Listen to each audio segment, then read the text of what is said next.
Oh, kanay bago nga deep well ni, explain ako sa inyo ha kung unsa ang deep well ha. Are oh, paminaw mo mga basir.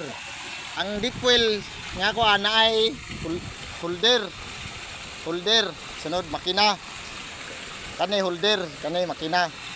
Inyong gipakita sa kuha, walay holder, makina lang diretso, shallow well pump to. Dili to deep well pump, kanay mo siyang deep well pump na ay holder, na ay makina, tapos nakapatong siya sa tasok. Oh, dili kay ang shallow well uba nakapatong, pero ang istro padulong sa sulod. So pangit kay punto nga pagkabuhat nga pagkasyalo kay diretso murag hugaw tanawon kani. Limpyo man eh, puro mao na siyang deep well. So magkuanta sa deep well kaning dire oh, sa gauge ug sa pressure switch. Mao ni siya ang mag-control sa sa bull valve. Kung mutiyo ka sa bull valve dire, mutiyo ka dire sa bull valve, ibutang nimo sa 20, ana, butang nimo sa 20, ang tubig ana kusog pud siya.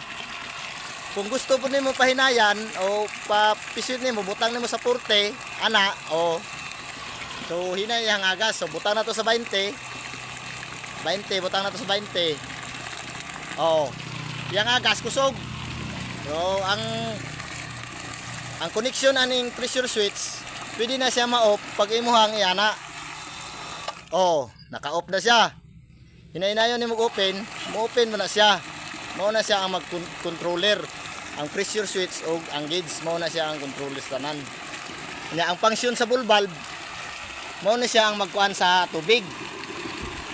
Kung unsa ka gusto nimo nga gauge ibutang, kung gusto nimo 30, gusto nimo 20, ana gusto nimo 40. Oh, mao na function sa bull valve. So katong mga wala ka balodra oh, 20. Punta na ko sa 20. Tanawa yang agas oh. Oh. Nya, ingon nila nga nganong giipit daw ang bull valve, wala ni giipit. Function mao gyud siya ang design sa deep well. Oh. Nakuha na ninyo mga basir. Magtimaan deep well o shallow well magkaiba. Ang deep well lahi pud ang submersible, lahi. Oh.